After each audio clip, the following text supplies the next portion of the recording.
오늘은 어버이 주일입니다. 어버이 주일을 맞이해서 이 자리에 나온 모든 어버이 위에 하나님의 크신 은혜와 평강의 복이 삶과 건강 위에 충만히 임하시기를 주님의 이름으로 축복합니다. 여러분, 지난 한 주간 동안 평안하셨습니까? 내가 아무 일 없이 평안하게 한 주간을 지내고 예배 자리에 나왔다는 것은 하나님의 보살펴 주시며 크신 은혜와 축복의 증거가 됩니다. 그러나 우리 가운데 근심과 걱정, 염려 가운데 이 자리에 나오신 분이 아마도 계실 겁니다. 어떤 문제나 일이 내 삶 가운데 발생하게 된다면 우리는 평안을 잃고 염려와 걱정과 근심 가운데 살아가게 됩니다. 그 일이 해결될 때까지요. 오늘 본문에서의 백성들이 그랬습니다.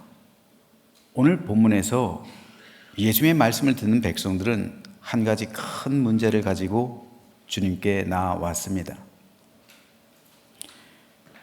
그 문제가 무엇인지 먼저 살펴보겠습니다. 오늘 본문은 산상수훈 가운데 하나인데 예수님께서 산상수훈의 가르침을 주신 장소는 갈릴리 호수 위에 언덕 위에 장소였어요. 갈릴리 호수가 펼쳐져 있고요. 그 위에 언덕이 있어요. 그리고 그 언덕에서 주님께서는 팔복을 비롯한 산상수훈의 가르침을 주셨습니다. 그리고 계절은 봄이었어요. 봄이 되면 지천에 아네모네와 같은 들꽃들이 피죠. 예수님께서 말씀하신 들의 핀 꽃, 그것은 바로 아네모네, 빨간 꽃들이에요. 지천에 빨강, 노란 꽃이 다 피는 그 계절, 봄입니다. 얼마나 목가적인 풍경이에요. 밑에는 갈릴리 호수, 파란 호수가 펼쳐져 있고 위에는 흰 꽃, 빨간 꽃, 노란 꽃이 지천에 깔려 있는 그 평화스러운 분위기 속에서 예수님께서는 산상수훈의 가르침을 주신 거예요. 계절은 봄이었어요. 그런데 농경사회에서 봄은 바빠지기 시작하는 계절이죠. 농사를 준비해야 하고 시작해야 하는 때이기 때문에 정상적이라면 남성들은 낮 시간에 들판에서 일을 하고 있어야 했습니다. 한가하게 들판에 나와서 말씀을 들을 여유가 없던 계절이 바로 봄이에요.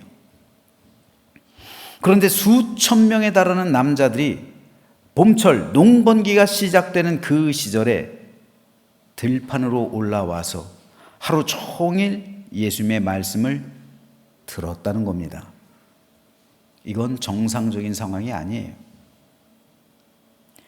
봄이 되었고 농번기가 시작되었음에도 그들에게 일할 수 있는 농토가 없었기 때문에 그들은 할 일이 없어서 주님께로 나온 거예요. 할 일이 없어서라고 표현한 것이 좀 과격한 것 같지만 실제로 그랬어요. 그들에겐 할 수 있는 일이라고는 없었어요. 아니, 농토가 없는데 어디서 일을 해요? 그들이 할 수 있는 일이라고는 날품팔이에요. 하루 벌어 하루 먹는 그런 삶인데 그것도 불러주는 사람이나 부르죠. 그만큼 갈릴리 지역은 일용직을 구할 수 있는 여유가 없을 정도로 경제적으로 완전히 나락으로 간 사회였던 것입니다. 그럴 수밖에 없었던 이유가 있어요. 예수님의 탄생 전후로 갈릴리 지역에서는 로마에 내는 세금 문제로 인해서 2차례 농민 항쟁이 일어났습니다. 2차례예요. 예수님이 태어났을 때쯤, 그리고 예수님이 10살쯤 되셨을 때 약 10년 상관으로 두 차례 농민 항쟁이 일어났습니다. 그러나 한편으로 이것은 로마 정부에서 볼 땐 반란이죠. 실제로 여러분, 갈릴리가 열심당원들의 본거지라는 것은 우연이 아니에요.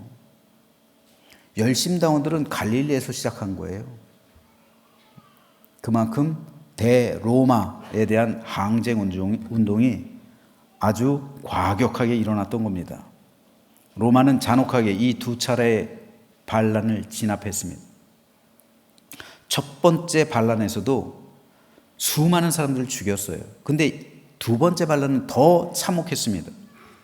2,000명이 되는 남자들이 십자가형에 당했고요. 6,000명의 남성들이 노예가 돼서 먼 곳으로 끌려갔어요. 로마 제국 전역으로요. 뿐만 아니라 로마 정부는 보복으로 갈릴리 지역에 있던 대부분의 땅을 몰수했어요. 이런 상황에서 갈릴리 지역에서 부자가 있었다? 부자 청년이 나오잖아요. 예수님께서 비유로 말씀하신. 왜 부자가 됐을까? 이런 환경 속에서 로마 정부에 협력했으니까 부자가 된 거예요. 땅을 안 뺏긴 거예요.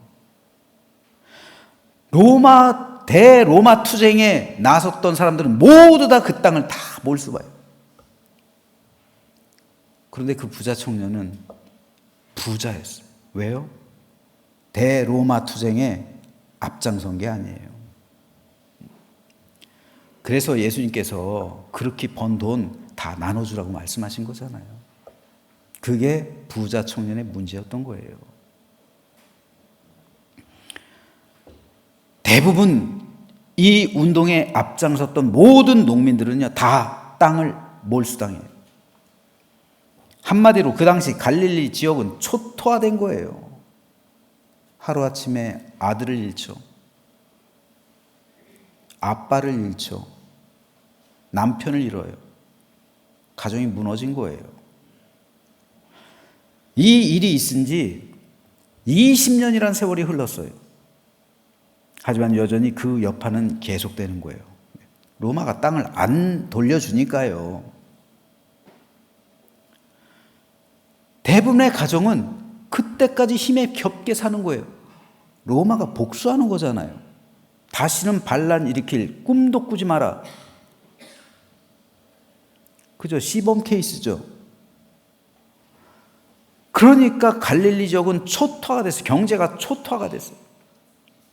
그래서 내일 일을 근심하며 하루하루 힘겹게 버텨나가는 거예요. 이 상황 속에서 주어진 말씀이 바로 오늘의 본문입니다. 그 상황을 염두에 두고 다시 한번 오늘 본문을 읽어보겠습니다. 그런즉 너희는 먼저 그의 나라와 그의 의를 구하라. 그리하면 이 모든 것을 너희에게 더하시리라. 아마도 열심당원들은 이 말씀을 들을 때 조국의 독립을 생각했을 거예요. 먼저 그 나라와 그 의, 뭡니까? 메시아 왕국이잖아요. 그래서 갈릴리에서 열심당원들이 엄청 세력이 많았었기 때문에 예수님의 제자들은 직간접적으로 열심당원과 연결된 사람들이 많아요. 갈릴리 지역은 그래요, 원래. 그러므로 내일 일을 위하여 염려하지 말라. 내일 일은 내일이 염려할 것이요 한날의 괴로움은 그날로 족하니라. 그런데 대부분의 사람들은 이 말을 들을 때 어떻게 들을까요? 백성들은 지금 모든 땅을 다 잃어버렸잖아요. 일거리가 없잖아요. 하루하루 끼니 걱정하면서 살아가고 있잖아요. 그럼 그들에게 예수님이 너희는 먼저 하나님의 나라와 하나님의 의를 구하는 삶을 살아가라 라고 말씀하셔요. 그런데 배고픈 사람들에게 이 말이 무슨 소용이 있을까요? 오늘 하루 배고라 죽겠는데 힘에 겨워 일어날 힘도 없는데 먼저 그의 나라와 그의 의를 구하라 라고 말씀을 한다면 이 말씀을 듣는 사람들이 어떤 반응을 보일까요? 배고픔의 문제 앞에서. 하루하루 먹을 것 걱정하며 살아가는 사람들에게 하나님의 나라와 하나님의 의를 먼저 구하는 삶을 살아가라 라는 말이 그들에게 다가올 수 있을까요? 그들의 삶을 위로해 줄까요? 그들을 설득할 수 있을까요? 또 도대체 어떻게 살아가는 것이 하나님 나라와 하나님의 의를 구하는 삶일까요? 예수님께서는 배고픔의 문제와 그리고 하나님 나라의 문제, 이 두 사이에서 배고픔의 문제가 아니라 지금 당장 백성들이 현실 속에서 당하고 있는 괴로움의 문제가 아니라 하늘의 문제를 이 땅으로 가져와서 그들에게 이야기하고 있는 거예요. 그렇다면 예수님께서 배고라 앓고 있는 백성들에게 지나치게 높은 도덕적이고 영적인 수준의 삶을 요구하는 것 아닐까요? 그 나라는 이 나라와 동떨어진 나라 아닐까요? 이 나라에서 배고파 죽겠는데 그 나라를 구하라고 한다는 예수님의 말씀이, 그 말씀을 과연 백성들이 받아들일 수 있을까요? 예수님께서는 그 문제를 몰랐을까요? 누구보다 백성들의 삶을 긍휼히 여기시고 안타깝게 생각하는 예수님께서 백성들의 그 현실의 삶을 이해하지 못해서 이런 말씀을 하셨을까요? 아셨죠? 그렇다면 왜 예수님께서 굳이 이 말씀을 하셨는지 그 의미를 알아야겠죠. 바로 여기에 하나님 나라의 비밀이 숨겨져 있는 겁니다. 그리고 하나님의 은혜가 이 말씀 속에 감춰 있는 거예요. 우리는 이것을 산상수훈 가운데 하나의 가르침이라고 생각하기 쉬워요. 하지만 이 말씀을 주신 예수님의 의도를 이해하게 된다면 이 말씀은 단순한 가르침이 아니라 예수님의 약속이라는 사실을 깨닫게 됩니다. 즉 주님은 오늘 이 말씀을 통해서 백성들에게 한 가지 중요한 약속을 주시는 거예요. 그 약속이 먼저 그의 나라와 그의 의를 구하라는 말씀 속에 들어 있는 겁니다. 그렇다면 예수님께서 말씀하시는 그의 나라와 그의 의는 과연 무엇일까요? 왜 예수님께서는 배고픔의 문제 앞에서 먼저 그의 나라와 그의 의를 구하라고 말씀하셨을까요? 현실과는 괴리감 있고 전혀 동떨어진 것 같은 그러한 말씀을 왜 예수님께서는 백성들에게 주셨을까요? 오늘 어버이날인데 이 자리에 계신 모든 부모님께 제가 한번 질문을 할게요. 여러분 자녀 사랑하시죠? 모든 부모는 자녀를 사랑해요. 그러면요, 물어볼게요. 여러분 왜 자녀를 사랑하십니까? 여러분의 자녀를 왜 사랑하세요? 여러분 자녀를 사랑하는 이유를 묻고 있는 거예요. 여러분의 자녀가 다른 사람들보다 출중하고 탁월하고 어떤 업적을 이루었기 때문에 사랑하세요? 여러분의 자녀가 출세하고 고위직에 올라서 아니면 성공해서 엄청난 부자가 되어서 또는 명예를 얻어서 가문의 자랑이 됐기 때문에 여러분의 자녀를 사랑하십니까? 아닙니다. 우리가 자녀를 사랑하는 이유는 내 아이가 능력이 있어서도 아니고 출세해서도 아니고 자랑스러워서도 아니에요.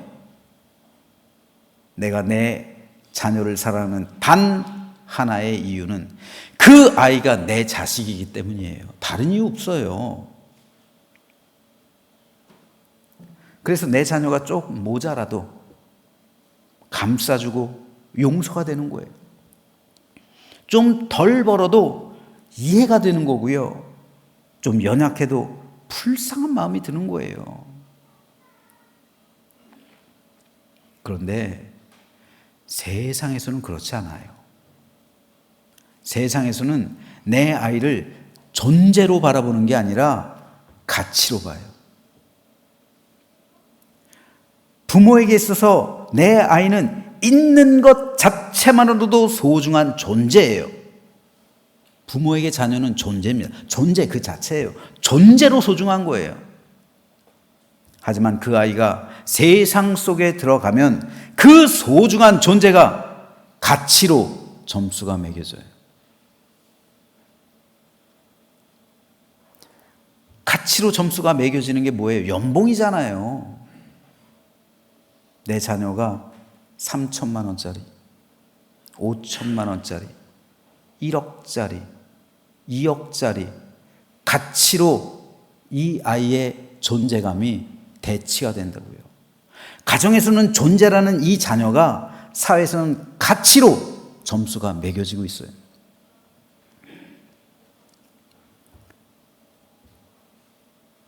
그래서 부모들은 세상에서 내 자녀를 존재가 아닌 가치로 바라보고 있기 때문에 세상에서의 가치를 획득하기 위한 교육 훈련을 하잖아요. 왜 공부합니까? 사회에서 그만한 가치를 획득하기 위해서잖아요. 왜 돈 많이 벌려고 합니까? 돈이 많을수록 더 많은 가치를 소유할 수 있기 때문입니다. 왜 성공하고 출세하려고 합니까? 가치 있는 사람으로 인정받고 싶어 하기 때문에 그렇죠. 따라서 사람들은 저마다 자기의 가치를 높이기 위해 부단히 노력하고 애쓰며 수고합니다. 세상에서는 가치 있는 사람이 존중받고 사랑받고 인정받기 때문입니다. 그러나 여러분, 저와 여러분이 자녀를 사랑하는 것은 내 자녀의 연봉이 높아서가 아니에요. 연봉 높다고 사랑하고 연봉 낮다고 미워합니까? 그건 가치예요. 우리가 우리 자녀를 사랑하는 것은 자녀라는 존재 자체가 소중하기 때문에 그래요. 나는 우리 아이를 낳을 때 우리는요, 가치로 낳은 게 아니라 존재로 낳은 거예요. 그게 존재적인 사랑이에요. 에릭 프롬이 말하는. 그렇기 때문에 부모에게 있어서 자녀와 바꿀 수 있는 것 아무것도 없어요. 심지어는 하나님보다 자녀를 더 소중하게 생각해요. 심지어는요. 그래서 때로는 자녀가 내 삶에 있어서 가장 큰 우상이 되기도 합니다. 그 정도로 우리는 자녀를 사랑하고 있다고요. 그 정도로 우리는 자녀라는 존재를 소중히 여기고 있다고요. 세상에 그 어떤 것도 내 자녀와 바꿀 수 없습니다. 그럴 만한 가치가 있는 것은 아무것도 없어요. 그래서 부모는 자식을 위해서 내 목숨까지라도 내줄 수 있는 거예요. 세상에서는 내 자식을 가치로 생각하지만 부모에게 있어서 자녀는 가치의 대상이 아니라 존재 그 자체예요. 굳이 자녀의 가치를 환산해서 말한다면 내 목숨값? 내가 죽더라도 자녀를 살리고에 마는 그 사랑? 이게 내 자녀의 가치예요. 내 목숨값이라고요, 자녀는. 그래서 하나님의 사랑과 가장 닮은 사랑이 부모의 사랑이라고 하는 겁니다. 왜냐하면 부모는 자식을 위해, 내 자식을 위해 죽을 수 있는 유일한 존재이기 때문에 그래요. 근데 세상이 내 자녀를 위해 죽어줘요? 아니요. 아무도 그러지 않아요. 그런 사람이 종종 가끔 있습니다. 그런 사람을 그래서 의인이라고 하는 거예요. 그래서 오늘 어버이 주일이지만 자식 사랑은 내리 사랑이라고 하는 거예요. 거꾸로 올라가지 않아요. 그러니까 효도하는 사람에겐 기념비도 세워주는 거예요. 쉬운 일이 아니거든요, 부모 사랑하는 게. 그래서 10계명에 네 부모를 공경하라는 말이 제5계명에 있지만 네 자식을 사랑하라는 말은 없어요. 그만큼 힘든 거예요.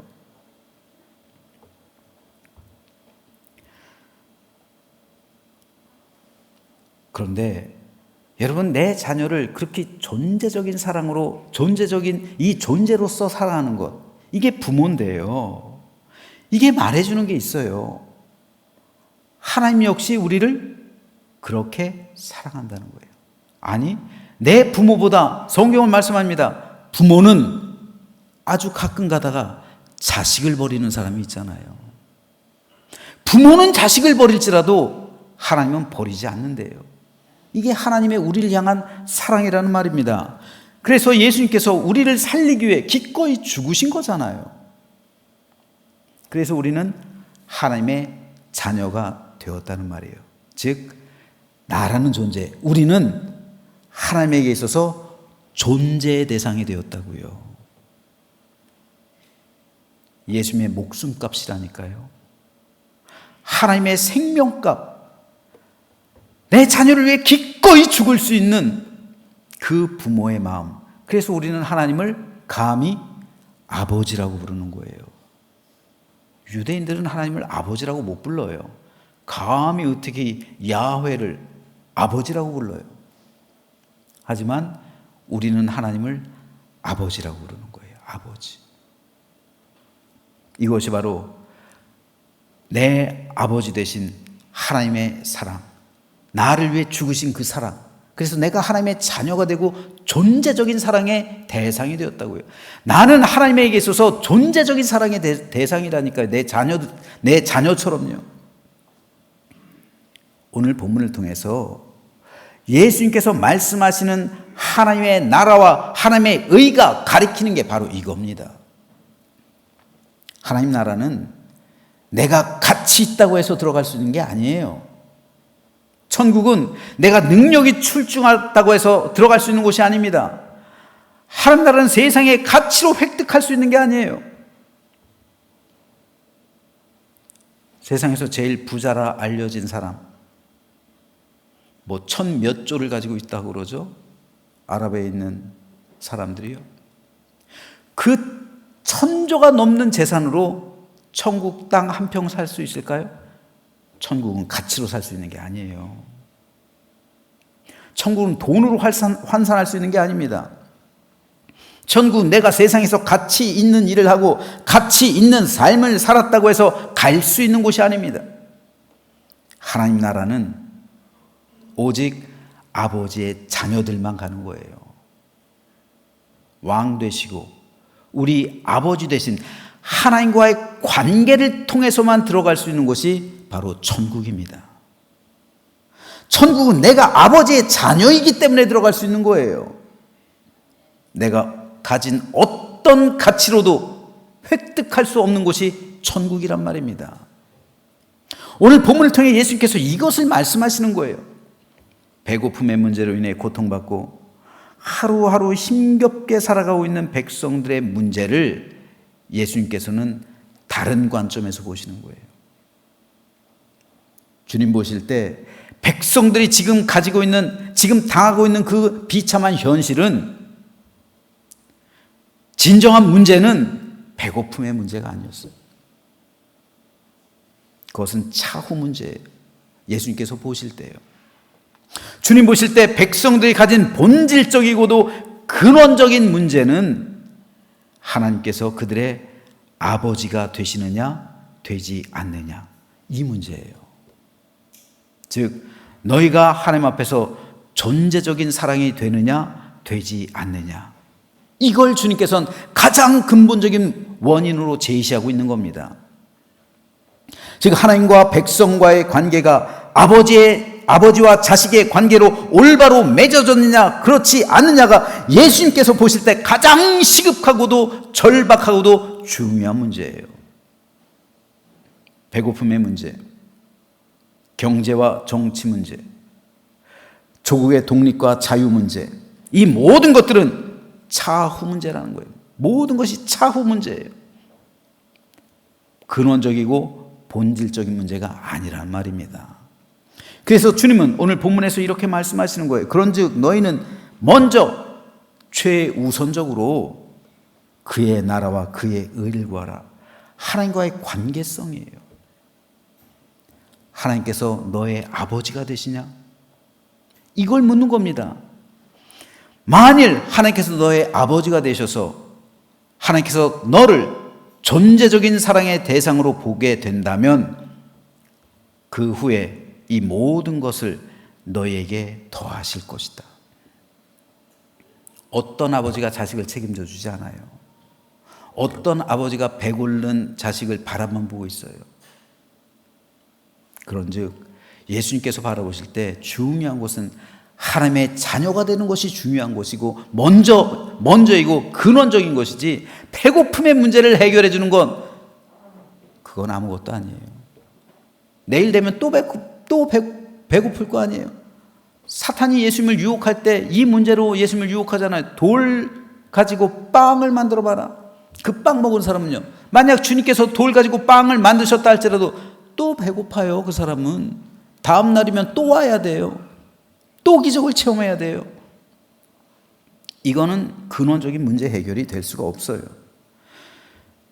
그러므로 그의 나라와 그의 의란 결국 하나님과 맺는 올바른 관계성을 말합니다. 주님께서 보실 때 가장 근원적이고도 절박한 문제는 단 하나, 하나님께서 너의 아버지가 되시느냐, 이 문제예요.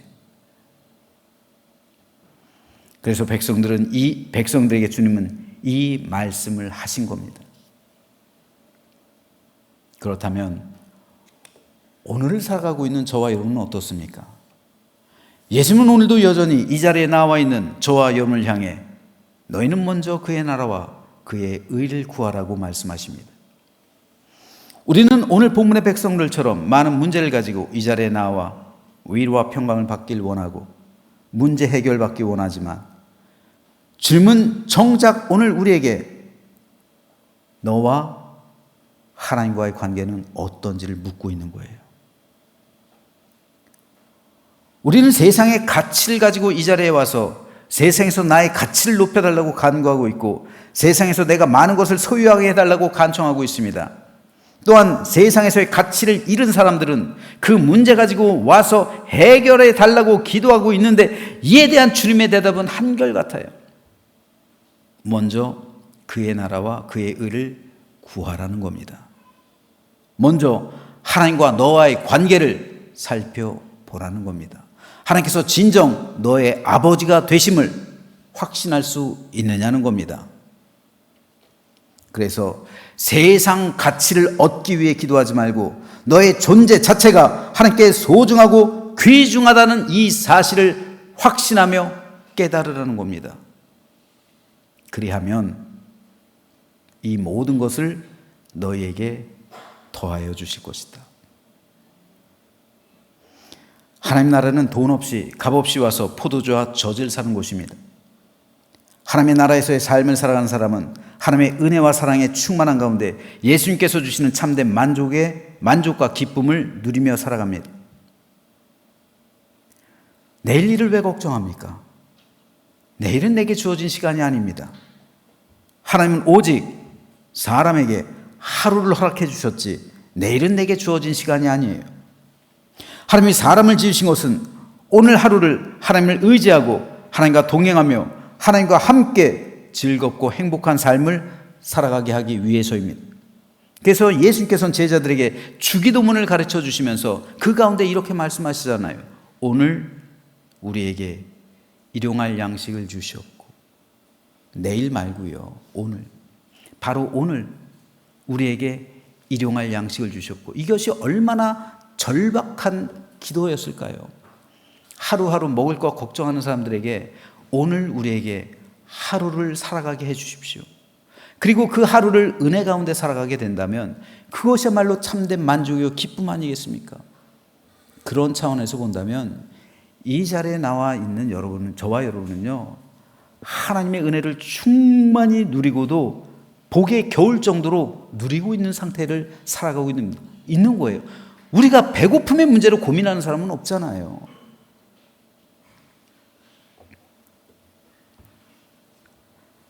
우리가 하나님과 친밀한 관계 속에 들어가 있다면 우리는 이렇듯 세상 가치에 좌우되는 삶을 살아가는 것이 아니라 내 존재 자체로 하나님 나라와 그 의를 이루는 삶을 살아가게 되는 겁니다. 그때 비로소 하나님께서 책임져 주시는 삶을 살아가며 하루하루를 주 안에서 행복하게 살아갈 수 있게 되는 겁니다. 오늘 이 시간 여러 가지 문제를 가지고 이 자리에 나오신 분이 있습니까? 여러 가지 세상이 주는 가치의 문제로 인해 고통받고 괴로워하는 마음으로 하나님을 대면하는 분이 있습니까? 여러 가지 문제 해결을 위해 기도 제목 가지고 예배하는 분이 있습니까? 그렇다면 오늘 우리 예수님의 말씀과 같이 먼저 그의 나라와 그의 의를 구하시기 바랍니다. 하나님과 나와의 관계를 먼저 살펴보세요. 나는 과연 하나님 앞에서 존재적인 사랑의 대상이 되었는가? 이거를 먼저 살펴보시고요. 내가 하나님 앞에 진정으로 자녀됨을 확신한다면 아무것도 염려하지 마세요. 세상에 어떤 부모가 자녀를 책임져 주지 않아요. 심지어는 만왕의 왕께서 우리의 삶을 책임져 주지 않을까요?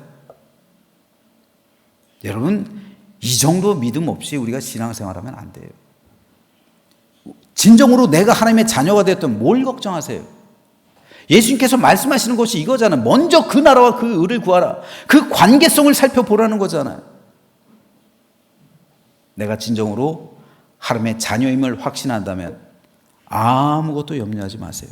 우리 하나님께서 이 모든 것을 여러분에게 더하여 주실 줄로 믿으시기를 주님의 이름으로 축복합니다. 이에 대한 예표가 되는 사람이 있어요. 다윗입니다. 다윗은 이렇게 고백해요. 네 짐을 여호와께 맡기라.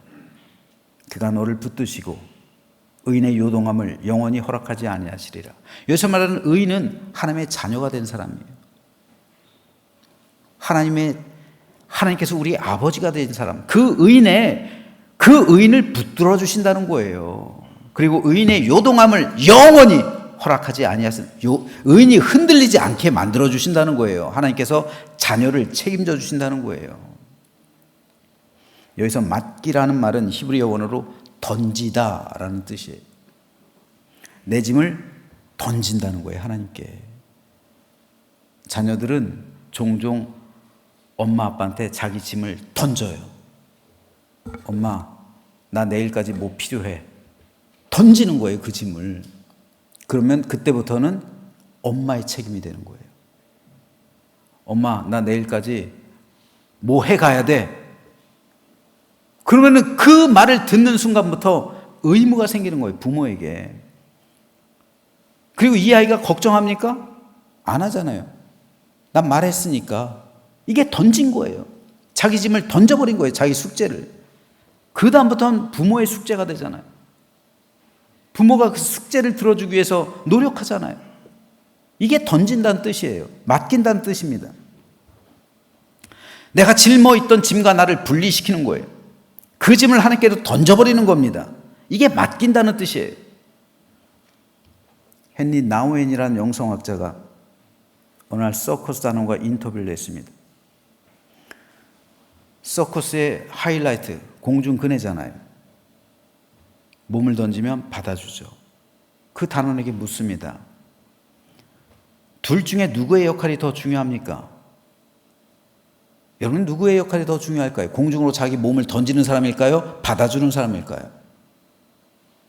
나우엔은 던지는 사람이 더 담력 있고 용기 있을 거라 생각했답니다. 하지만 서커스 단원의 대답은 받아주는 사람의 역할이 훨씬 중요하다고 해요. 몸을 던지는 사람은 타이밍에 맞춰 자기를 던지기만 하면 돼요. 그런데 던진 순간부터는 받아주는 사람의 역할이 돼요. 그 사람이 손을 잘못 잡거나 삐끗하거나 그러면 어떤 데는 그물도 없잖아요. 떨어지면 죽을 수도 있어요. 받아주는 사람의 책임이 크기 때문에 서커스 단원 중에서 가장 노련하고 경험 많은 사람이 받아준다고 해요. 내 짐을 여호와께 맡기라 라는 의미가 바로 이겁니다. 우린 지금 여러 가지 문제를 가지고 이 자리에 나와 있어요. 세상 여러 가지 걱정, 근심, 염려, 짐 한 보따리를 가지고 지금 이 자리에 나와 있다고요. 세상의 가치를 잃어버릴 것 같은 두려움, 불안한 마음의 짐, 어찌할지 모르는 무기력함과 절망의 짐, 우리는 각자 이 짐을 다 가지고 나와서 짐을 꽁꽁 안은 채로 하나님의 위로를 받길 원해요. 하지만 정작 하나님께서 원하시는 것은 그 짐을 하나님께 던지라는 거예요. 예수님은 이렇게 말씀합니다. 수고하고 무거운 짐진 자들아 다 내게로 오라. 내가 너희를 쉬게 하리라. 어떻게 해야 우리가 쉬어요? 짐을 예수님께 던져버려야 쉬죠. 맡길 때 쉬는 거예요.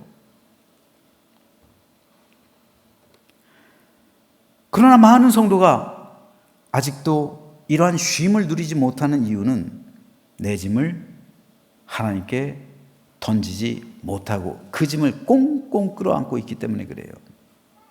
나를 던지지 못한다는 거예요. 내 문제를 던지지 못한다는 거예요. 그러나 하나님께 내 짐을 던지고 나 자신을 과감하게 던질 때 그때 비로소 하나님의 사역이 시작된다는 거예요. 하나님께서 왜 능력으로 우리에게 역사하지 못합니까? 던지지 않으니까 받아주지 않는 거잖아요. 내가 나를 던지지 않는데 하나님께서 어떻게 나를 받아주세요? 내 짐을 하나님께 맡기지 않는데 어떻게 하나님께서 역사해 주세요? 부모에게 아무것도 말하지 않고 혼자 끙끙하는데 어떻게 부모가 그 일을 해결해 줘요? 그래서 다윗은 내 짐을 여호와께 맡기라. 그가 너를 붙드실 것이다. 의인의 요동함을 영원히 허락하지 않을 것이다. 라는 믿음의 고백을 하게 되는 겁니다. 그러므로 오늘 저와 여러분 역시 다윗의 이 믿음의 고백이 오늘 저와 여러분의 고백이 되어서 하나님께 모든 것을 맡기고 하나님으로부터 영원히 붙들림 받고 그리고 하나님께서 책임져 주시는 믿음의 인생길을 걸어가게 되기를 주님의 이름으로 축복합니다. 오늘 말씀 결론 맺습니다. 예수님은 세상의 염려와 근심을 잔뜩 짊어진 채 나온 백성들을 향해 너희는 먼저 그의 나라와 그의 의를 구하라고 말씀하셨습니다. 그 이유는 내가 하나님의 자녀가 되면 존재적인 사랑의 대상이 되고 그리고 하나님께서 우리의 아버지가 되실 때 모든 것까지 다 해결해 주실 수 있기 때문입니다. 그래서 주님은 내일 일 하나님께 맡기고 하나님께 던지고 오늘 하루 하나님 안에서 기쁘고 행복하게 살아갈 것을 말씀하신 겁니다. 이것은 오늘 우리 역시 마찬가지입니다. 우리는 모두 각자의 짐들이 있습니다. 그러나 그 모든 역경과 걱정과 염려와 근심의 짐, 이 모든 것을 하나님께 던질 때 우리가 진정으로 하나님의 자녀가 되었다면 하나님께서 모든 짐을 맡아주실 뿐더러 우리의 삶을 받으시고 우리에게 참된 자유와 기쁨, 평강의 안식으로 우리를 채워주실 줄로 믿으시기 바랍니다. 그러므로 이 예배를 통해서 우리의 모든 짐을, 여러분이 가지고 나온 모든 짐을 하나님께 맡기고 하늘부터 내려오는 참된 평강과 은혜의 충만함으로 우리 심령이 가득하게 되어서 걱정, 근심, 염려가 사라지고 오늘 이 시간부터 하루하루 주님과 동행하며 기쁨과 감사함 가운데 주와 함께하는 축복된 삶을 살아가게 되기를 주님의 이름으로 간절히 축원합니다.